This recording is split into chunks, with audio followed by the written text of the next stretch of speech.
Bonjour, second numéro de la saison pour Fil Éco, votre magazine économique préparé par la rédaction de TV Fil 78. Et aujourd'hui, en plateau, Yasmine Médicis. Bonjour Wilfried. Avec vous, nous parlerons du concept du homestaging, de la mise en valeur immobilière. Donc ça consiste à mettre en valeur les biens immobiliers des particuliers qui souhaitent revendre pour faciliter. Oui, tout à fait. Donc vous restez en plateau avec nous, mais pour l'instant...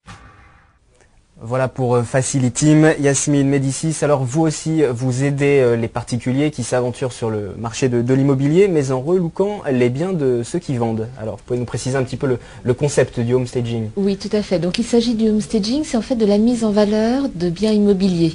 En fait, on travaille avec les propriétaires qui ont décidé de mettre leurs biens en vente pour préparer le bien afin que le visiteur, quand il va venir pour la première fois dans ce logement ou dans cette maison, ait tout de suite le coup de cœur et tout de suite envie d'acheter cette maison. Alors au regard du marché immobilier assez tendu en ce moment, comment se porte votre activité? Est-ce que vous êtes une victime collatérale ou au contraire vous profitez un petit peu des difficultés des Alors ventes? dire qu'on profite des difficultés, oui, c'est un petit peu caricatural, mais en effet aujourd'hui les personnes ont du mal à vendre, il y a de moins en moins d'acheteurs qui obtiennent un crédit immobilier, donc pour l'acheteur qui a déjà des possibilités d'avoir l'emprunt, lui va avoir le choix entre plusieurs biens. Comme il va avoir le choix, il va choisir le meilleur bien pour lui.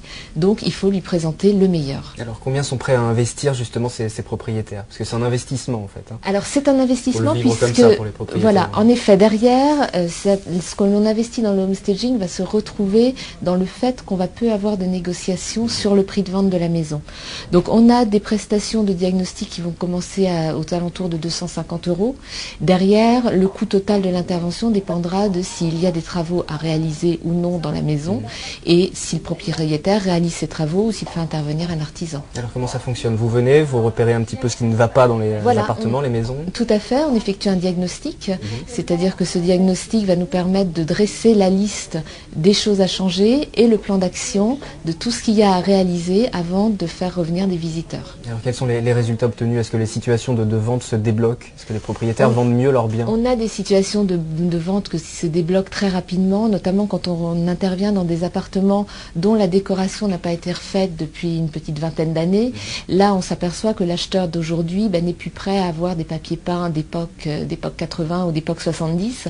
Donc en neutralisant le bien, en le dépersonnalisant, en donnant plus d'espace aussi, en retirant tout ce qui encombre la pièce, on va lui permettre de se visualiser dans ce nouvel appartement. Et ça, c'est essentiel pour qu'il prenne cette décision. Qu'est-ce qui vous a lancé un petit peu sur ce marché? Vous êtes décoratrice, d'ailleurs vous êtes toujours décoratrice. Voilà, je suis toujours décoratrice. Qu'est-ce qui vous a lancé un petit peu à étoffer vos activités en 2006? En fait, c'est la conjonction de deux facteurs. Le premier, c'est d'avoir découvert aux États-Unis le homestaging. J'ai trouvé que c'était vraiment quelque chose d'intéressant et je me suis dit, tiens, c'est bizarre que ça n'existe pas en France. Et puis après, quand j'ai fait le tour des agences immobilières et que j'ai regardé ce qu'il y avait sur le marché, là, j'ai vraiment eu la confirmation, il y avait quelque chose à faire. C'est un marché qui se porte bien. Vous êtes nombreux sur ce secteur d'activité? Alors sur le 78, on est très peu. On doit être 3-4 entreprises aujourd'hui. Et sur toute la France, on va dire une vingtaine d'intervenants.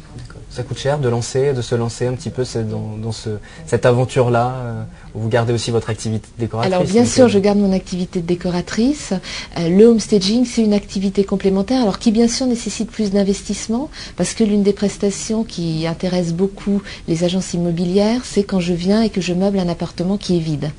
Et ça, donc évidemment, ça oblige pour moi à avoir du matériel en stock, donc un investissement de départ. Et juste peut-être une dernière question, comment c'est perçu par les propriétaires quand vous intervenez chez eux et que vous leur dites non, ça va pas, ça va pas? C'est pas vécu comme une attaque, une agression, une intrusion? En fait, déjà le propriétaire a fait appel à nous, c'est qu'il est conscient qu'il y a des choses à changer et qu'il y a des points de blocage. Ça, c'est le point qui est important.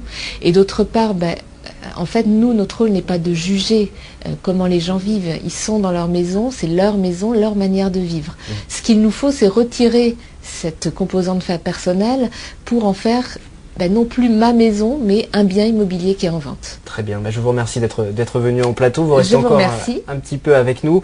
Juste le temps de faire le point sur le reste de l'actualité économique. Un résumé préparé par Soisig Boisard.